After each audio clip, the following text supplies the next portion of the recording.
قرض ایک صحابی پہ بڑا چڑھ گیا تو حضرت عبداللہ ابن مسعود سے کہنے لگے قرضہ بڑا چڑھ گیا. فرمانے لگے تمہیں وہ دعا نہ سکھاؤں جو ہمیں نبی پاک نے سکھائی ہے. فرمایا اگر تمہارے اوپر پہاڑ کے برابر بھی قرضہ ہوگا تو اللہ تمہارے قرضے کا بندوبست فرما دے گا. پر مسئلہ یہ ہے دعائیں یاد کرنی پڑتی ہیں اور پڑھنی پڑتی ہیں. یاد کرنی پڑتی ہیں اور ہم ہیں تعویذ پہ لگے ہوئے کہ کچھ لکھ کے دے دیں تاکہ باندھ لوں. دعا سکھائی نبی پاک نے کیا فرمایا اللہم اکفنی بحلالک عن حرامک واغننی بفضلک عمن سواک. فرمایا یہ دعا مانگا کرو اے اللہ مجھے کفایت کرنے والا رزق عطا فرما اور مجھے حرام سے بچا اور مجھے اپنے فضل کے ساتھ دوسروں سے بے نیاز کر دے. یعنی اس کا سادہ ترجمہ یہ ہے کہ اللہ بندوں کا محتاج نہ کر مجھے اپنا محتاج. فرمایا یہ دعا پڑھو ادائے قرض کے لیے. ادائے قرض کے لیے یہ دعا پڑھو. اللہ تبارک و تعالی پہاڑ کے برابر بھی قرضہ ہوگا تو تمہیں اللہ اس سے نجات عطا کر دے گا. نبی پاک صلی اللہ تعالی علیہ وسلم نے ایک حدیث میں غصے کی دعا بھی بتائی ہے. ویسے میرے خیال میں لوگوں کو غصہ نہیں آتا. آج کل غصہ نہیں آتا. لوگوں میں تکبر آ گیا ہے. اپنے سے چھوٹے پہ غصہ آتا ہے, اپنے سے تگڑے پہ کیوں نہیں آتا؟ جس آدمی نے گلی پہ خیرات مانگنے والے پہ غصہ کیا وہ ایس ایچ او صاحب پہ کیوں نہیں کرتا؟ غصہ تو غصہ ہے نا, سب پہ ہونا چاہیے, لیکن بڑا سمجھدار غصہ ہے. غریب آدمی کو دیکھ کے غصہ آتا ہے, امیر آتا ہے تو غصہ نکل جاتا ہے. تو میں تو کہتا ہوں لوگوں کو غصہ, اگر تجھے غصہ آتا ہے تو مار دیوار کے ساتھ ٹکر تیرے غصے کی سمجھ آئے. یہ کس قسم کا غصہ ہے جو غریب پہ ہی ہاتھ اٹھا رہا ہے؟ تو خدا را خیال فرما. غریبوں کے حق میں بڑا غصہ, مجبوروں کے حق میں بڑا غصہ, ماتحتوں پر. اور اگر چودھری صاحب آ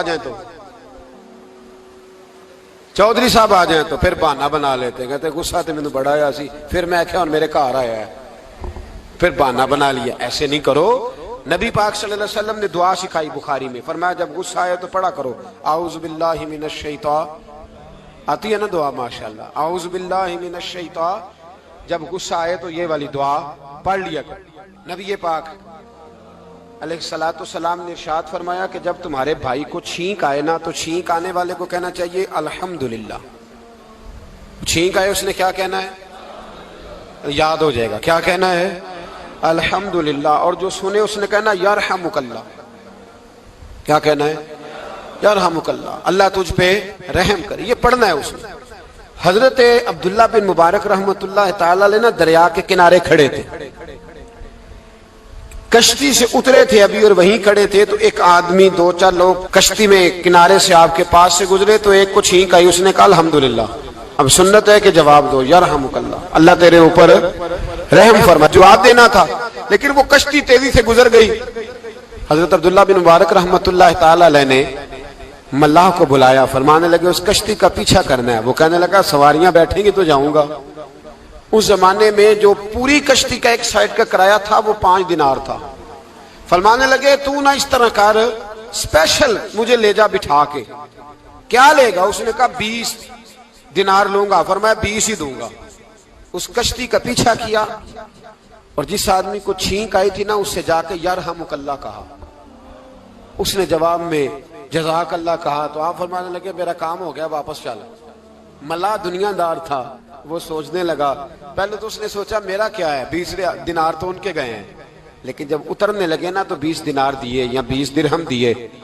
تو وہ کہنے لگا حضرت جی صرف ایک لفظ کہنے کے لیے آپ نے اتنا پیسہ خرچ کر دیا. فرمایا لفظ کہنے کے لیے نہیں, اپنے مصطفیٰ کی سنت ادا کرنے کے لیے, اپنے نبی پاک علیہ السلام کی سنت ادا کرنے کے لیے. یرحمک اللہ, اللہ تیرے اوپر رحمت کرے. کس طرح کا خوبصورت انداز سکھایا ہے.